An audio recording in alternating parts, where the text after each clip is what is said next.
Enquanto o mundo está focado na guerra no Irã, iniciada pelos Estados Unidos e por Israel há um mês, um crime diferente contra a humanidade está sendo amplamente ignorado. Os Estados Unidos também estão matando Cuba de fome com um bloqueio marítimo em estilo medieval. De modo geral, os muitos crimes no Caribe são fortemente subnoticiados. Queremos mudar isso hoje, e é um grande prazer receber o Dr. Richard Byron Cox, autor nascido no Caribe e doutor em Direito Internacional Público. Dr. Byron Cox, seja bem-vindo, seja bem-vindo. Dr. Byron Cox, welcome.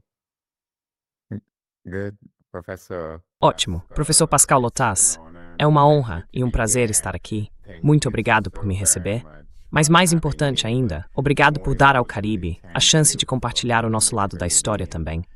Isso é realmente importante para nós.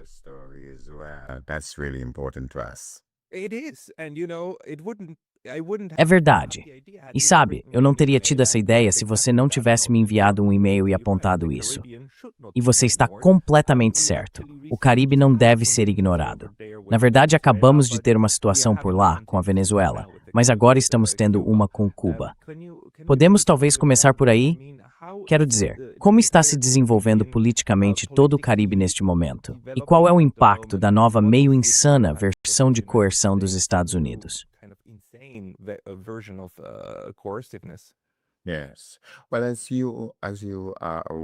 Sim.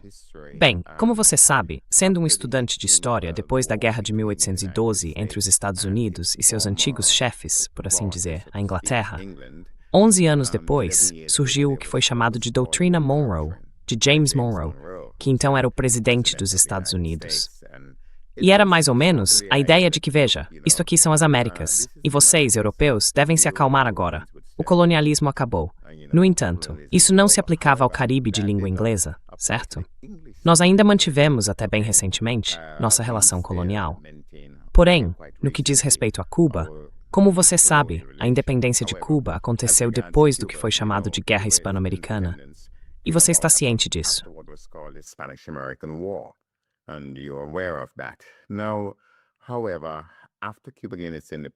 Agora, porém, depois que Cuba conquistou sua independência no início do século XX, ela realmente se tornou, de muitas maneiras, uma colônia dos Estados Unidos. Tudo era propriedade e estava sob o controle dos americanos, e assim por diante, até que surgiu um insurgente chamado Fidel Castro. Em 1º de janeiro de 1959, Fidel liderou uma revolução. Foi a primeira revolução socialista, em termos gerais, uma revolução militar em nosso Caribe. E é claro, os americanos nunca gostaram disso. Fidel só queria o melhor para seu povo, para aquela ilha, e começou a mudar o sistema econômico. Praticamente tudo em Cuba, na época, pertencia aos americanos.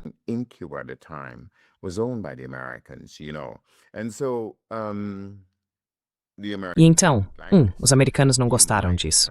Você talvez tenha ouvido, tenho certeza de que sabe, sobre o que foi chamado de invasão da Baía dos Porcos, no início dos anos 60. Eles decidiram derrubar Fidel, mas Fidel os humilhou, e isso não foi bom. Naquela época, como você sabe, John F. Kennedy era o presidente dos Estados Unidos da América. Um ano depois, em 1962, tivemos o que foi chamado de Crise dos Mísseis de Cuba, quando havia um homem chamado Khrushchev, que era então o presidente do que era então a União Soviética, e para proteger Cuba, ele decidiu colocar alguns mísseis lá.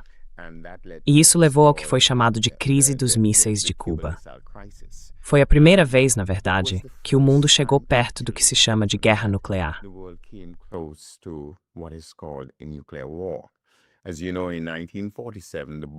Como você sabe, em 1947, o Conselho de Cientistas Atômicos anunciou a criação do que é chamado de relógio do juízo final. Não é um relógio de verdade, é um relógio imaginário que mostra o quão perto estamos da meia-noite, entende? E todo ano, por volta do dia 20 de janeiro, eles o ajustam para mostrar o quão perto estamos da meia-noite. Aquela foi a vez em que estivemos mais próximos da meia-noite até então. Acho que agora estamos bem perto da meia-noite, acho que você concorda com isso. Mas essa é outra discussão. Vamos voltar a Cuba. Os cubanos humilharam os americanos na Baía dos Porcos, sabe? E os americanos não conseguiram engolir aquilo. Eles não aceitaram. Então, o que aconteceu? Eles estabeleceram o que foi chamado de bloqueio econômico a Cuba, e esse bloqueio continua até hoje. Basicamente, a ideia era fazer Cuba passar fome até se render. Sim, mas piorou recentemente, não é? Quer dizer, por um lado, havia o bloqueio, mas agora ele inclui ainda mais coisas e está sendo aplicado de forma muito mais rigorosa do que antes. Than before. Sim. Bem, duas coisas aconteceram ali que salvaram Cuba. Primeiro, havia a União Soviética na época, como você sabe, e a União Soviética estabeleceu um forte comércio com Cuba e com os outros países socialistas. Na verdade, pode-se dizer que havia duas Europas, a Europa Oriental e a Europa Ocidental. Até mesmo a Alemanha foi dividida pelo Muro de Berlim em 1960, como você sabe. Então a sobrevivência de Cuba estava mais ou menos garantida. Depois, a União Soviética entrou em colapso no final da década de 1980 e Cuba enfrentou sérios desafios econômicos. Mas eles sobreviveram.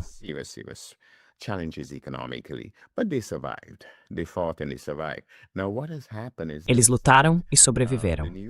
Agora o que aconteceu foi o seguinte: o novo governo dos Estados Unidos, que chegou ao poder há cerca de um ano, decidiu que, vamos deixá-los morrer de fome.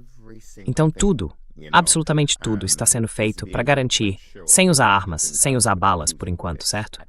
Que essas pessoas morram de fome.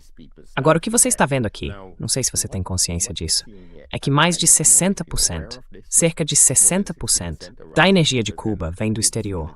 O país só produz cerca de 40% da própria energia. O restante vem de fora. E os americanos decidiram que, veja, vocês não vão receber nenhuma energia.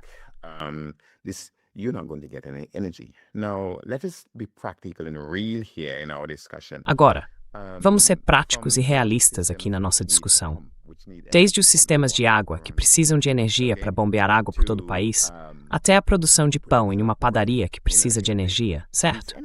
O que estamos vendo aqui, em termos reais, é uma tentativa de fazer um povo passar fome até se submeter. Agora, vamos entender duas coisas básicas. Primeiro, cada país tem o direito de ter o sistema político que achar adequado. Isso é o primeiro ponto. Mas, segundo, mesmo que você discorde do sistema político deles, mesmo que você odeie seus líderes políticos, isso lhe dá o direito de deixar crianças inocentes morrerem de fome.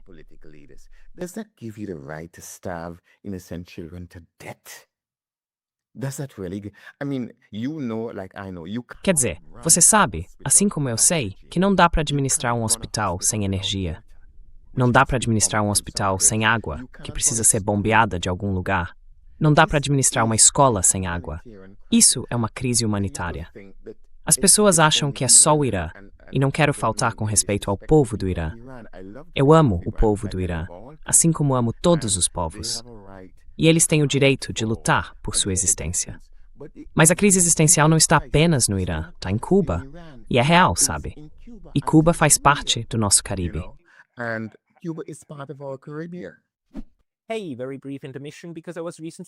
Ei, uma breve pausa, porque fui recentemente banido do YouTube.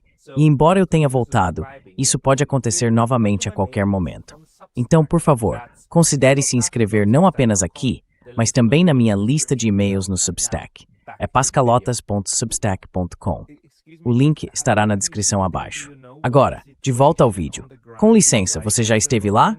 Sabe como está a situação no local neste momento? Ou está em contato com pessoas de lá? Porque você é em outra ilha. Ainda é possível realmente conversar com pessoas em Cuba e manter essas conexões?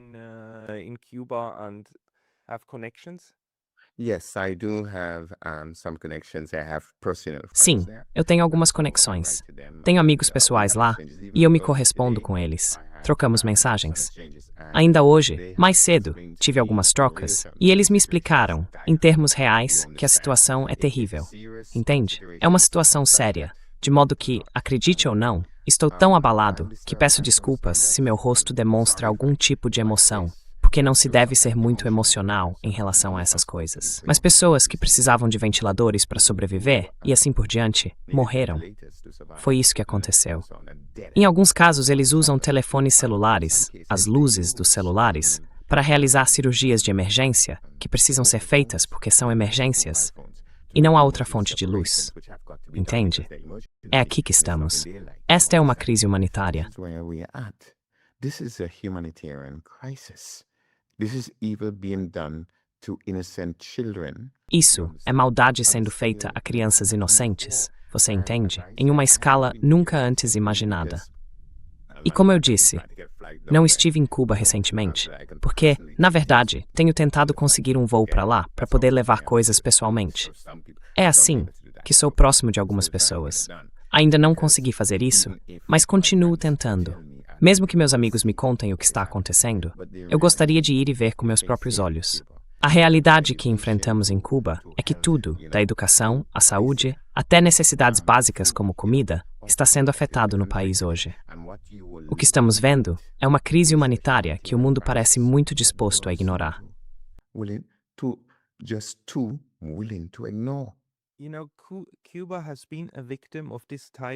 Sabe, Cuba tem sido vítima desse tipo de estrangulamento econômico há mais de 60 anos. E praticamente toda a Organização das Nações Unidas concorda que isso deveria acabar.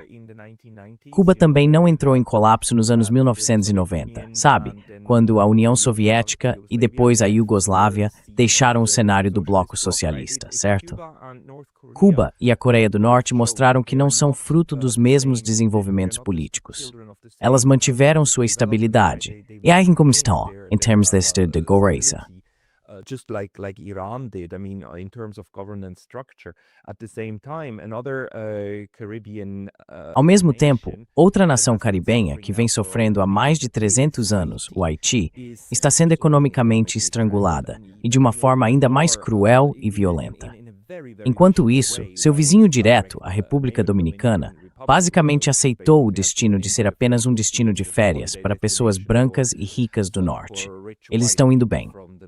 Você poderia talvez colocar as diferentes nações caribenhas em perspectiva e compará-las entre si, apenas para nos dar uma noção de como esse modo neocolonial caribenho de administrar a região está funcionando.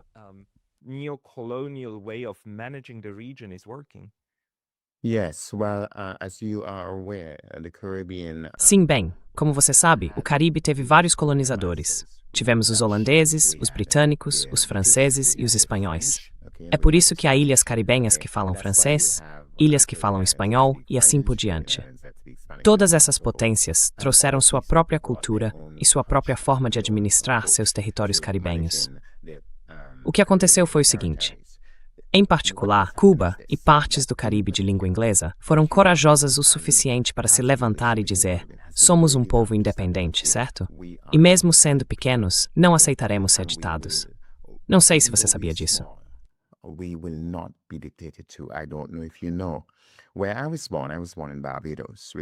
Nasci em Barbados, que fica bem ao lado de São Vicente, onde moro. Minha mãe é São Vicentina, certo? Então eu vivi aqui a vida toda, basicamente. O primeiro-ministro de Barbados foi um homem chamado Errol Walton Barrow. E o Sr. Barrow, em 1966, quando foi negociar a independência de Barbados, disse: ouçam, quero que isso seja resolvido hoje porque tenho uma reunião no Canadá. E às 6 horas da tarde, não será encontrado vagando nos degraus do colonialismo. Quando Barbados finalmente se tornou independente, ele disse o seguinte: somos amigos de todos e satélites de ninguém. Entende?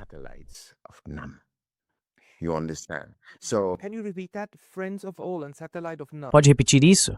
Amigos de todos e satélites de ninguém? Sim, foi isso que ele disse. Sabe quem disse uma frase muito parecida mesmo? Tucídides, há 2.400 anos.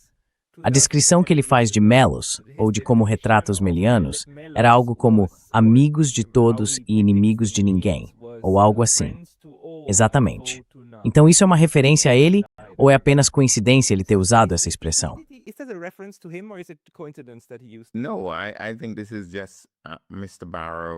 Não, acho que isso foi apenas o Sr. Barrow, que era advogado, uma ideia original do Sr. Barrow, sabe? Mas então o que aconteceu foi que, em 1959, como eu disse, no dia 1º de janeiro, Fidel fez essa revolução, entende? E foi uma declaração de que, veja, a doutrina Monroe, entende, não se aplica a nós. Somos um povo independente. Isto é Cuba. Isto não são os Estados Unidos da América. E isso se tornou um exemplo para muitos. Não sei se você sabe, mas em 1979, houve uma revolução na Nicarágua, liderada pelos sandinistas. Houve uma revolução em um lugar muito pequeno chamado Granada, onde meu pai nasceu, entende, em 1979, o que é 20 anos depois da Revolução de Fidel em 1959. E os Estados Unidos viram isso como, veja, esses são rebeldes, e precisamos lidar com eles.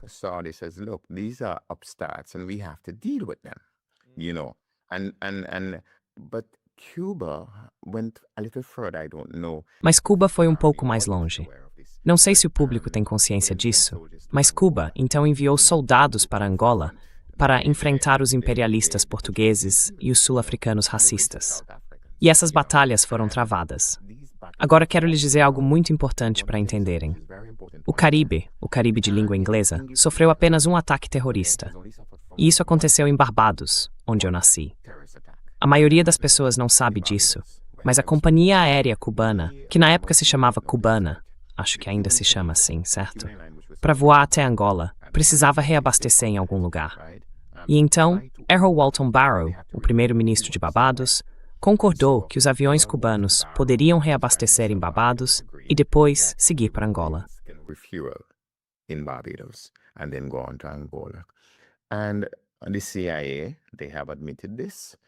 E a CIA, eles mesmos admitiram isso, colocou uma bomba em um daqueles aviões e ela explodiu no momento em que decolou do que hoje é o Aeroporto Internacional Grantley Adams, em Barbados. Como eu disse, nasci nesta ilha. Então, o que você vê aqui é um povo pequeno.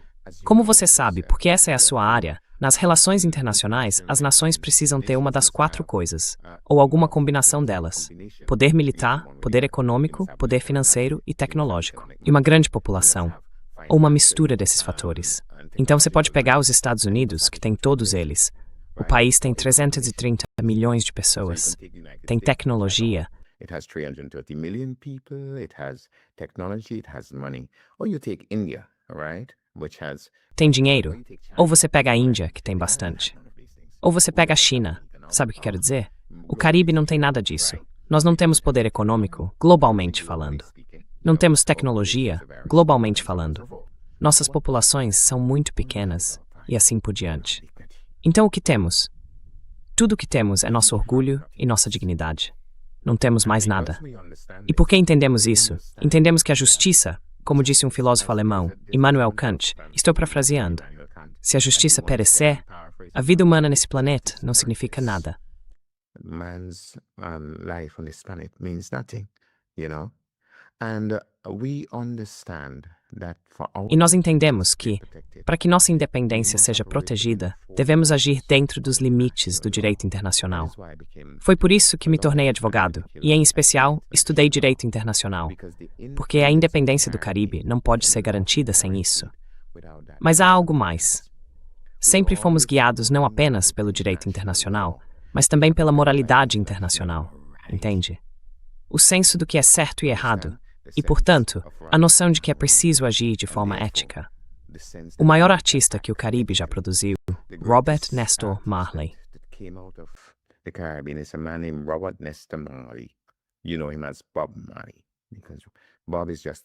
Você o conhece como Bob Marley, porque Bob é apenas uma forma abreviada de Robert. Ele cantou uma música chamada War, e é basicamente ele colocando em música as palavras de Haile Selassie, você entende, o imperador da Etiópia. No final desse discurso ele diz algo como: nós, africanos, lutaremos e sabemos que venceremos, porque temos confiança na vitória do bem sobre o mal. Entende? E, portanto, a compreensão caribenha sempre foi uma compreensão da justiça, conforme prescrita pelo direito internacional, mas também da moralidade internacional, um senso de certo e errado. International morality, a sense of right and wrong. E veja, o direito internacional é, claro, um exercício de tentar proteger os menores e mais fracos dos maiores e mais poderosos. E, na verdade, intuitivamente, todos nós concordamos com isso. Todos sabemos disso, certo? Mesmo os Estados Unidos lá em 45, quando disseram, ok, vamos criar as Nações Unidas, Roosevelt e também sua esposa, Eleanor, com a questão dos direitos humanos e tudo mais, quero dizer, concordamos que é assim. intuitivamente que gostaríamos que a sociedade funcionasse, a sociedade global. Mas não é assim que ela funciona na prática. E somos confrontados com essa questão de como concretizar e realizar algo que eu diria 80 a 90% da população mundial realmente deseja. Que sejamos justos, decentes e assim por diante.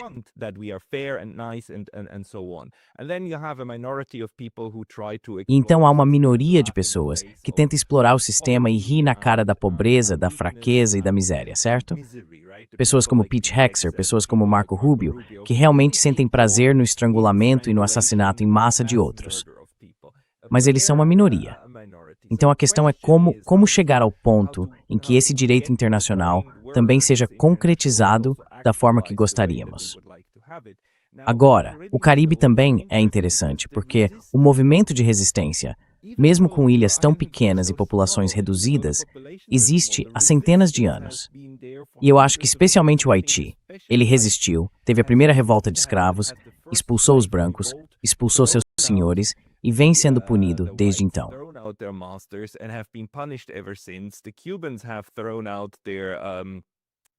Os cubanos expulsaram os colonizadores do norte, especialmente dos Estados Unidos, e desde então têm sofrido por isso. O que é então que inspira tanto essa atitude? E talvez mais uma pergunta. Já que o Caribe tem grande parte de sua população etnicamente ligada ao tráfico de escravos e trazida da África, você acha que ainda existe, como você citou Bob Marley, que citou Haile Selassie, uma conexão africana? Você ainda se sente ligado ao continente africano no Caribe?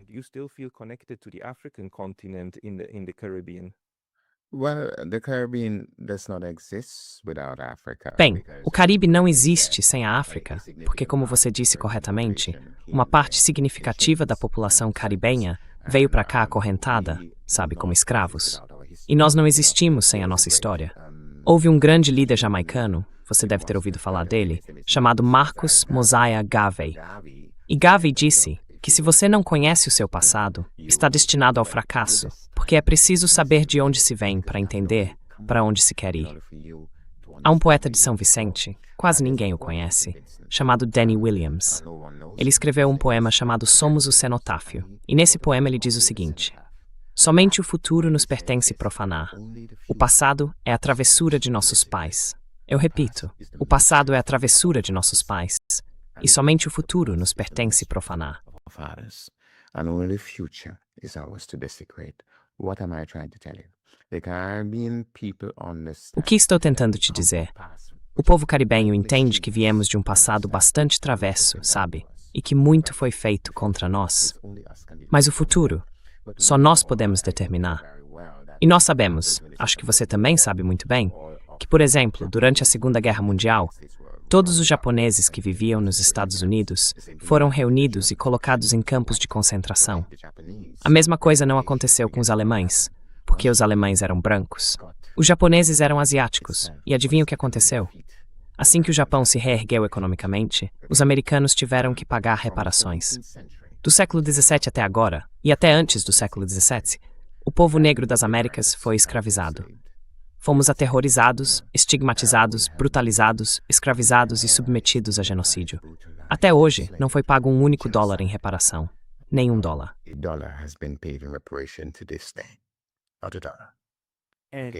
E justamente nessa semana, houve uma Nações Unidas sobre justiça. O pior crime da história da humanidade. E, tornando isso pior com a humanidade, houve apenas 3 estados que votaram contra. Apenas 3. Curiosamente, um deles Estados Unidos da América. Claro, os Estados Unidos, Israel e Argentina. Certo, vocês, orgulhosas nações de colonização branca. Mas tudo bem, isso é só uma observação. Obrigado.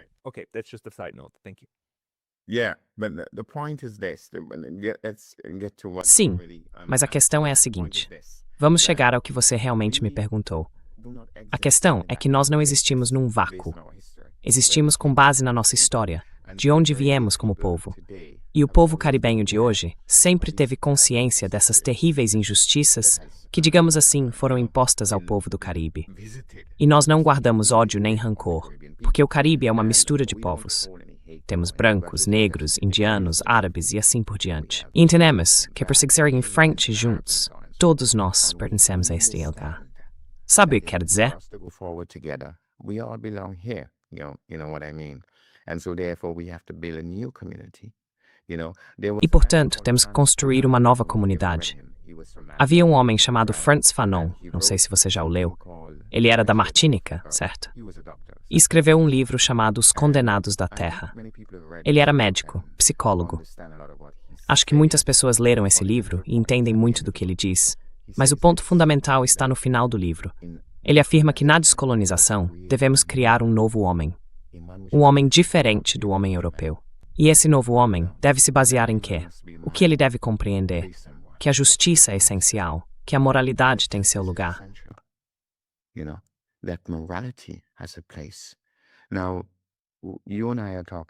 Agora, você e eu estamos falando sobre o Caribe, e você começou essa discussão com Cuba. Acho que você sabe muito bem, porque sei que acompanha essas coisas, que o atual presidente dos Estados Unidos disse: "Vou tomar Cuba e farei o que quiser com ela." Foi isso que ele disse. Não sou eu quem está dizendo. Não estou inventando uma história aqui. Você entende o que isso realmente significa? Não é apenas uma falta de respeito pelo direito internacional e pela moralidade internacional. É uma falta de respeito pela própria dignidade do Caribe, pela dignidade do povo caribenho. Não apenas de Cuba, mas do povo caribenho. E todos vocês entenderam dessa forma, suponho. Não são apenas os cubanos. É como se todo mundo na região entendesse que esse homem não tem respeito. E não, quero dizer, a ofensa que transparece nessas palavras é bastante profunda, não é?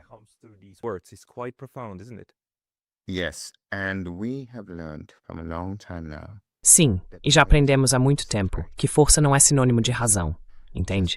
Justiça não é o que eu quero ou o que ele quer, mas o que deve ser, com base na realidade objetiva.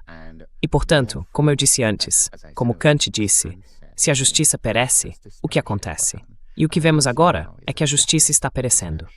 Muitas pessoas parecem achar que por sermos pequenos, por sermos minúsculos, não temos importância.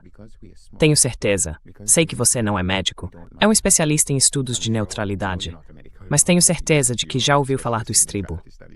O estribo é o menor osso do corpo humano, localizado no ouvido. É tão pequeno que se pensa, não é importante. Mas quando ele se quebra, o equilíbrio fica comprometido.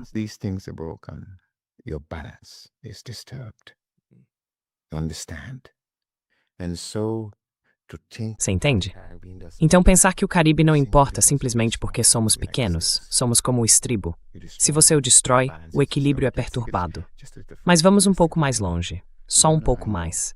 Você e eu sabemos que a abelha, você sabe, a abelha, é um animal muito pequeno, mas cerca de 33% da nossa comida existe graças a algo chamado polinização, pela qual esses pequenos animais são responsáveis. Se as destruirmos, o sistema mudará. O grande Einstein, Albert Einstein, disse uma vez que se os humanos desaparecessem deste planeta, muita coisa não mudaria. Mas se as abelhas desaparecessem, tudo mudaria. E isso significaria o fim do homem. Veja, nós somos o microcosmo. E o que está acontecendo com Cuba e com o nosso Caribe? And what is happening to Cuba and to our Caribbean? Because up to now we've only spoken about Cuba. Porque até agora só falamos sobre Cuba. O que está acontecendo com o nosso Caribe? Sabe, eu não lembro o nome dele, mas você lembraria. Havia um padre alemão, Nordheimer, acho. Não lembro direito. Mas ele disse, quando os fascistas vieram pelos comunistas, eu não disse nada. Quando vieram pelos socialistas, eu não disse nada. E quando vieram por quem quer que fosse, eu não disse nada. E quando finalmente vieram por mim, não havia mais ninguém para dizer nada. Veja, precisamos entender que sim, essa crise, porque é disso que se trata, a crise em que o mundo está agora, tem seu epicentro no Estreito de Hormuz. É o ponto de estrangulamento, como sabemos, do petróleo e do sal. Mas isso é apenas o epicentro. Quando você joga qualquer coisa na água, ela se espalha. Anything in the water, it spreads out.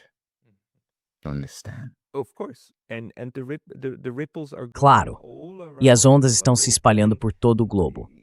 Toda a América do Sul, talvez com exceção da Argentina, não está de acordo com o que está acontecendo. Quero dizer, a Colômbia definitivamente não está de acordo com o que está acontecendo. Na Venezuela, os americanos basicamente tiveram que voar até lá, sequestrar o presidente e a esposa dele e matar um monte de gente pelo caminho, como demonstração de força, certo? E depois ficaram se gabando disso, rindo, exibindo. Tipo, olha como eu consigo dizer. E toda a imprensa ocidental basicamente reage, dizendo, estamos tão surpresos que isso esteja acontecendo. Basically goes like, we're so surprised that it's happening, but look, Maduro is here in chains and whatnot, and Mas veja, Maduro está aqui acorrentado e tudo mais. E você sabe, é mais uma vez um momento em que esse ocidente coletivo realmente mostra sua face.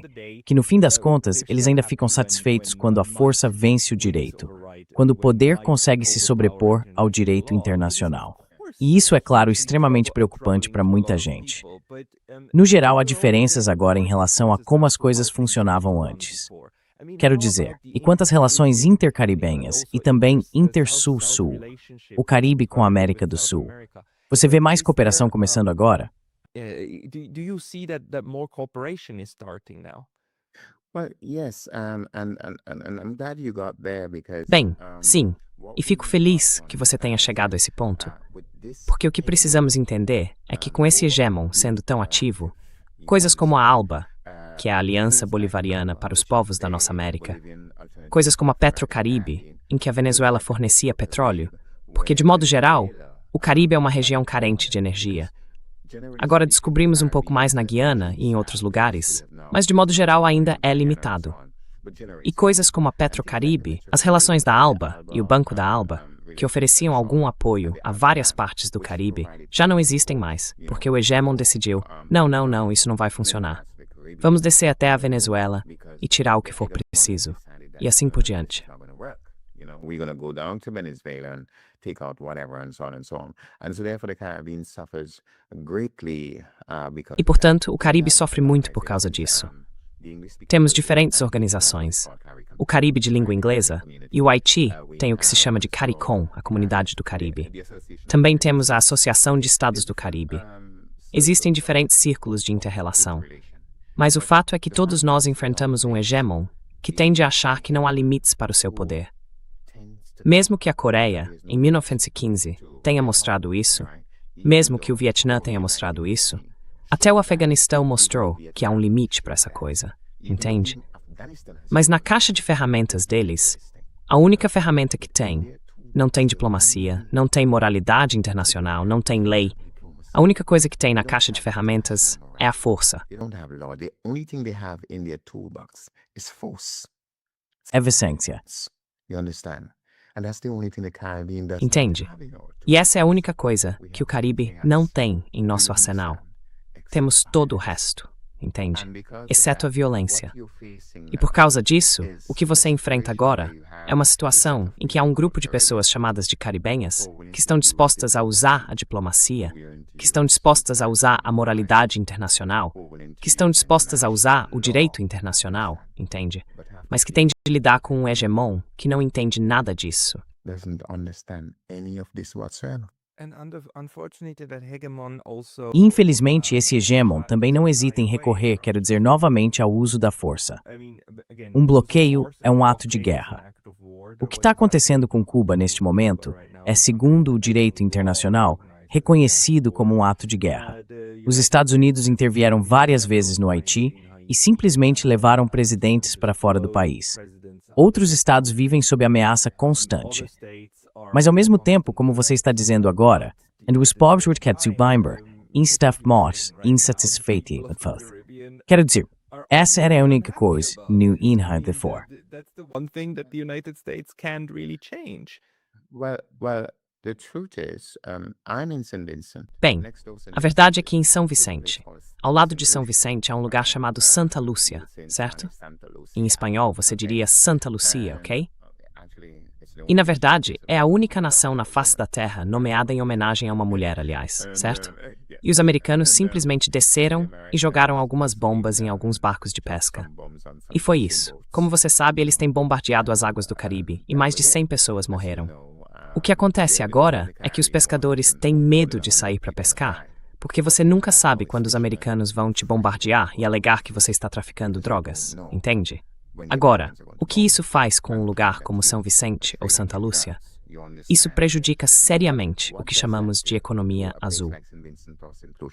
It seriously hampers what we call the blue economy. You understand? It seriously damages our food. Entende? Isso prejudica seriamente nossa segurança alimentar, porque o peixe faz parte disso. Mas mais do que isso, sabe, há pouquíssimos países neste mundo onde a pena de morte, em outras palavras, a sentença de morte, é aplicada se você for considerado culpado de tráfico de drogas. E em nenhum lugar nas Américas, até onde eu sei, e sou advogado de formação, existe um país que diga que se você for culpado de tráfico de drogas, será enforcado ou morto. Entende? O que o hegemon está fazendo é o seguinte: você vê um barco navegando lá na água e não sabe que tipo de barco é. You see a boat sailing out there in the water. You don't know what kind of boat it is. But even if you suspect it's a drug boat, what you do is Mas mesmo que você suspeite que seja um barco de drogas, o que você faz é jogar uma bomba nesse barco e matar todo mundo. Eles não foram levados a julgamento. Não tiveram a chance de se defender. E você não tem absolutamente nenhuma prova de que estão traficando drogas. Mas mesmo que tivesse essa prova, como acabei de dizer, não há nenhum país nas Américas que diga que alguém deve ser punido com pena de morte, entende? Por ter negociado drogas. Então, o que estou tentando te dizer é o seguinte: o hegemon está quebrando todas as regras, entende? No que diz respeito à lei e à ordem. Mas além disso, o hegemon não tem absolutamente nenhuma noção de moralidade internacional. whatsoever of international morality. No, it doesn't. It doesn't. Yet it's unfortunately Não, able não to do faz. that, Não faz. Ainda assim, infelizmente, consegue fazer fazer isso porque ninguém o impede, nem de fora nem de dentro. Quero dizer, esses atos de violência deveriam ser ou são ilegais, até mesmo sob a Constituição dos Estados Unidos. E vimos como o próprio establishment político dos Estados Unidos tem sido capaz de violar suas próprias leis. Quero dizer, o fato de Donald Trump ter iniciado uma guerra, um ato de guerra contra Cuba, e uma guerra cinética total contra o Irã, é ilegal segundo a Constituição. Apenas o Congresso, de acordo com a Constituição dos Estados Unidos, deveria ter esse poder. Ainda assim, essas pessoas agem com impunidade, e então trazem toda essa morte e destruição também para o povo. Então a questão é, como podemos incentivá-los a parar com isso? Como podemos chegar a um ponto em que o próprio sistema deles impeça esse tipo de transgressão?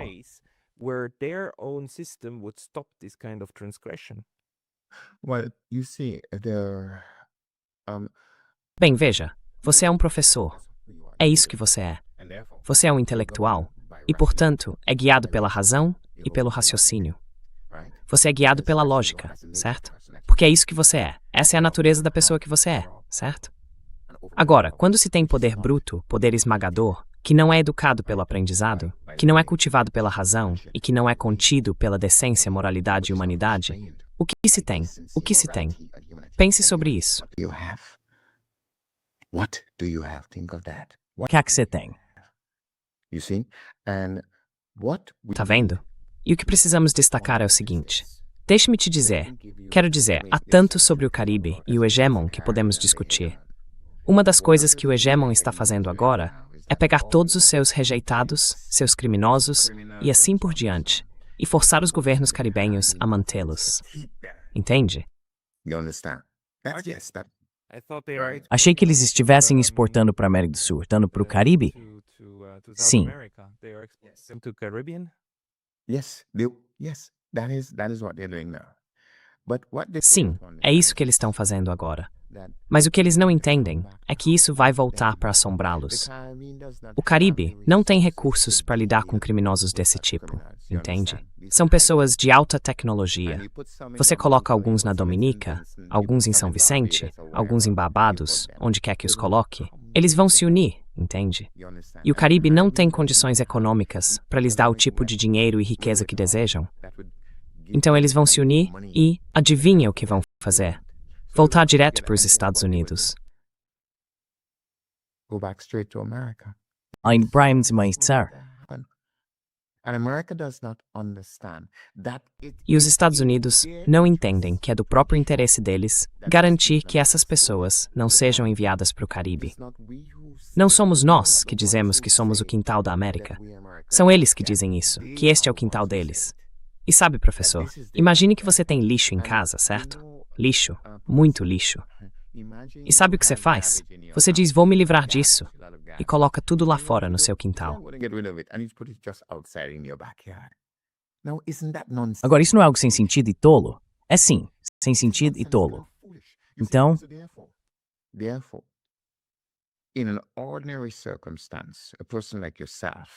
em circunstâncias normais, uma pessoa como você pode ser levada à razão. Tenho certeza de que você leu A República de Platão, e o argumento dele ali é que o Estado deve ser governado pelo rei filósofo. Esse é o argumento dele, o argumento fundamental. Pessoas como você podem ser o rei filósofo, podem ser levadas à razão. Mas quando o poder não é educado, quando não é culto, quando não é contido, o que se pode fazer? É uma questão séria, muito séria.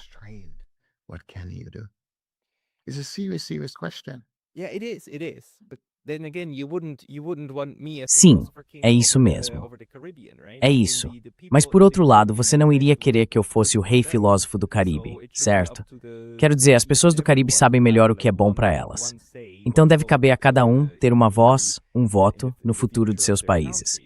Mas se todos os seus processos políticos e todas as suas economias, e assim por diante, são constantemente minados e estrangulados até a morte, assim como Cuba está sendo estrangulada até a morte, então realmente não há sentido nesse exercício. Então a questão para mim é realmente como convencer ou como promover a mudança, talvez dentro do Ocidente. Penso, sabe, no Ocidente político, como Richard Sacco o chama, que inclui a Europa, que até hoje, até este exato dia, e eu tive essa discussão justamente ontem, não tem nenhuma apreciação política, nem intuição consciente de quão horrível foi não apenas o colonialismo do passado, mas no matter colonialismo recente.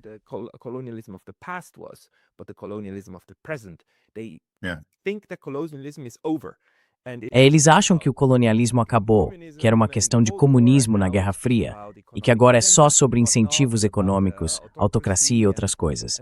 Eles não percebem que ainda se trata de colonialismo. Meu povo na Suíça, nenhuma valorização disso. Todos dizem o colonialismo acabou. Até os esquerdistas, até as pessoas de esquerda, pensam, não, no fim das contas, precisamos fazer algo contra regimes autocráticos. É um discurso tão estúpido. Então, como podemos recuperar essa noção de quão absurdamente destrutiva é essa forma de dominação, um grupo e outro, para a espécie humana?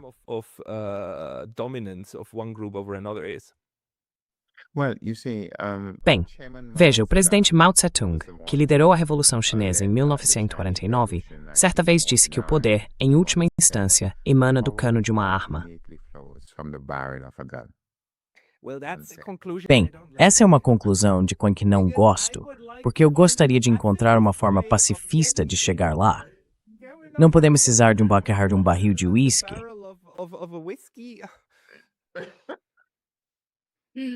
Não, eu disse isso para dizer o seguinte. Como estudante de estudos sobre neutralidade, aprendi que a história me mostrou, e podemos voltar a 1949, se quiser, que hegemonias como essa só entendem o poder maior. Você não pode fazê-los ouvir a razão. Veja, a Guerra do Vietnã começou depois que a França não conseguiu lidar com o Vietnã, então entregou o problema aos Estados Unidos. E foi isso. Os americanos só pararam quando os sacos de corpos começaram a voltar para casa. Quando eles voltaram aos milhares, foi então que pararam.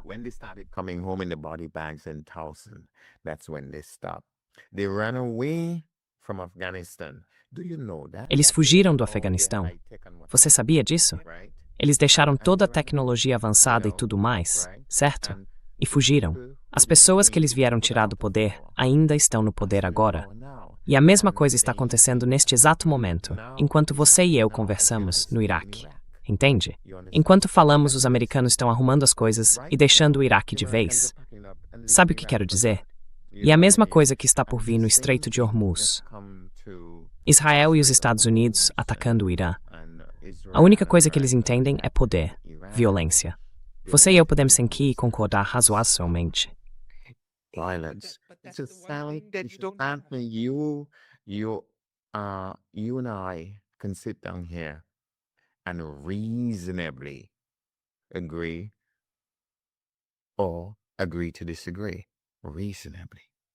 Ou concordar em discordar de forma razoável, entende? Não há razão em tal hegemonia. Não há compreensão de justiça, nem de moralidade, nem do que é certo ou errado. Há apenas a compreensão do meu poder. Você sabia disso? But Do you know there must that? be Yes. there must Yeah. be a problem with the system because Deve haver um problema com o sistema, porque a América, os Estados Unidos, têm universidades fantásticas, pensadores fantásticos, Jeffrey Sachs, John Mearsheimer e assim por diante. Tantas pessoas boas e de bom coração. Mas, uma vez que o sistema começa a funcionar, uma vez que ele se integra sobre si mesmo, ele produz guerra após guerra após guerra, apesar de haver muitas pessoas boas. Então, de alguma forma, isso precisa, bem, eu refuto a ideia de que as pessoas são más. É o que o sistema produz. I do not want to be atmospheric in this Eu não quero ser abstrato nesta discussão. Quero ser real, porque há são vicentinos, há cubanos, há jamaicanos sofrendo neste exato momento. Então quero ser real. No entanto, tenho certeza de que você talvez tenha lido as teses sobre Feuerbach, de Karl Marx. E na última dessas 11 ele disse: eu realmente não fiz nada de especial. Os filósofos apenas interpretaram o mundo. O desafio é transformá-lo.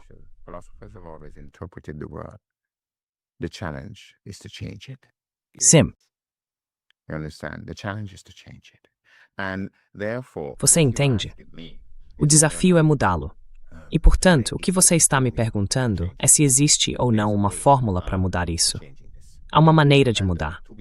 E, para ser honesto com você, tudo que vi ao longo do tempo, a única coisa que fez a América e a Europa, e assim por diante, cederem, foi quando encontraram uma força igual ou maior que a delas.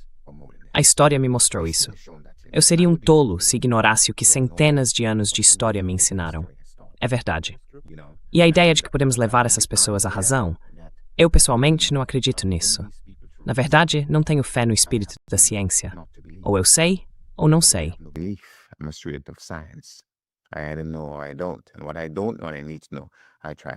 E o que eu não sei, eu preciso saber. Tento descobrir, mas não tenho absolutamente nenhuma crença de forma alguma. Portanto, o que eu penso é o seguinte: novas estruturas, essa é a minha compreensão, embora eu possa estar muito errado, mas estou te dizendo o que entendo. Novas estruturas estão sendo formadas que criarão um contrapeso a essa força. Você conhece o BRICS e o que isso significa. Não preciso te explicar. Você sabe, por exemplo, que o Irã disse: tudo bem, aqueles que quiserem usar essa força por enquanto, aqueles a quem permitiremos usá-la, terão que pagar pelo seu petróleo, não em dólares americanos, mas em yuans. In American dollars, but in yuans, you know this, okay? You know for a fact. Então você sabe disso, certo? Você sabe com certeza que enquanto falamos, enquanto discutimos agora, movimentos sociais ao redor do mundo, incluindo seu próprio podcast e outros, estão ganhando apoio em todo o globo para dizer: veja, o que existe em Israel é um Estado terrorista. Entende? É um Estado terrorista. E esse terrorismo precisa cessar. Entende? Esse terrorismo precisa cessar. Tenho certeza de que você está ciente, muito certo de que está ciente, de que, há 2 ou 3 anos, a força que vemos agora exigindo que esse comportamento pare é muito maior do que era há 5 anos. Wiz of Trank. You know? And so this is the hope. Sabe, é disso que se trata a esperança. É o que eu penso. E é por isso que estou aqui conversando com você. Porque sou apenas mais uma voz somando-se a tudo isso e dizendo que este é o caminho. Porque nós não temos a força. Mas pessoas como você e eu, mesmo que tivéssemos a força, realmente não gostaríamos de usá-la. Porque sabemos que ninguém vence numa guerra, entende? Mas como diplomata, como um diplomata treinado, uma das primeiras coisas que aprendi na diplomacia é que chega um momento em que é preciso abrir mão da diplomacia. É por isso que os países vão à guerra. O Irã não tem escolha, e acho que você concordaria comigo nisso. Simplesmente, não há escolha. You simply have no choice. I hate the idea of organized violence, Eu detesto a ideia de violência organizada. Mas você tem razão ao dizer que ignorar as lições do passado é o caminho dos tolos, certo? A resistência armada é um direito, mesmo segundo as Nações Unidas, contra o colonialismo. E é um direito por um motivo. O motivo é que os povos do sul global conseguiram dizer aos povos do norte: olhem, nós temos o direito de lutar por nossa independência. E eles tiveram de reconhecer isso. A Matthew Step Famaraktas Nipors repetidamente, e na verdade now de esperança. Is actually a sign of hope. I just also still have to hope that it might be possible. Ainda tenho que manter a esperança de que talvez seja possível em algum momento federar ou aliar-se com as pessoas oprimidas e reprimidas dentro dos Estados Unidos, porque elas são dezenas de milhões, os pobres e marginalizados, que também vêm de origens muito semelhantes.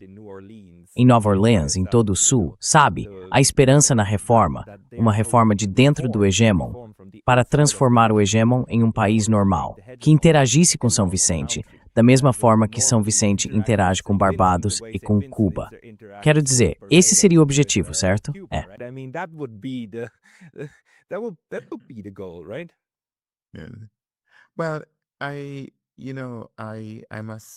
Bem, devo dizer que admiro a sua esperança. Você me faz lembrar de Martin Luther King Jr., que era um homem muito esperançoso, sabe? Há duas coisas, embora eu pudesse usar muitos outros exemplos, às quais sempre volto. Em seu famoso discurso na Marcha sobre Washington, ele disse que sonhava em viver em uma sociedade onde seus 4 filhos pequenos seriam julgados não pela cor de sua pele, mas pelo conteúdo de seu caráter. Ele também disse certa vez que o arco do universo moral é longo, mas se inclina em direção à justiça, sabe? E essas coisas dão esperança. Those things give you hope. One of his greatest books is called something called Strength to Love. Um dos maiores livros dele se chama Força para Amar. Quando li, eu tinha 16 ou 17 anos. Era praticamente uma criança. Sabe, e o que se via ali era esperança. Esperança.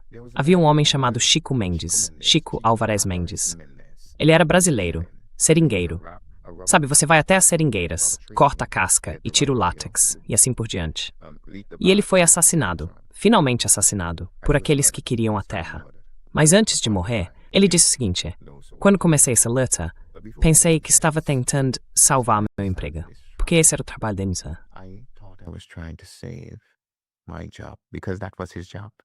Sabe? E então eu pensei que estava tentando salvar minha comunidade. E então eu pensei que estava tentando salvar a Amazônia. E agora eu sei. Estou tentando salvar o mundo. Estou tentando salvar a humanidade. O quê? Por que estou te dizendo isso? Veja, a questão aqui é nisso que vem insistindo o tempo todo. A questão aqui não são os povos colonizados ou os povos do Sul e o quanto sofremos e assim por diante. Essa não é a questão. A questão é que, até chegarmos ao ponto de algo chamado nossa humanidade comum, seja você suíço, barbadiano ou são vicentino, este mundo pertence a todos nós. Até chegarmos à compreensão de que o que está diante de nós agora não é apenas salvar a vida neste planeta, mas salvar a própria vida do planeta. Sim. Porque estamos mais próximos do que nunca de uma guerra nuclear. Sim, mas... Sim, nós entendemos. E tenho certeza de que se o Conselho de Cientistas Atômicos fosse ajustar o relógio do juízo final, eles o colocariam agora, provavelmente a 15 segundos da meia-noite. Portanto, até chegarmos a esse ponto, isso não diz respeito apenas ao terceiro mundo, ao Caribe, a Cuba. Trata-se de uma questão da nossa humanidade comum. Não estamos apenas discutindo sobre salvar a vida no planeta. A questão é salvar a vida do planeta. Sim. E ainda não chegamos a esse entendimento. Não, não fizemos isso. E uma grande parte do problema é que há pessoas que acham que vivem em um jardim. Josep Borrell literalmente disse isso. E as pessoas no jardim não entendem que o jardim é na verdade apenas o pátio interno de um asilo para loucos.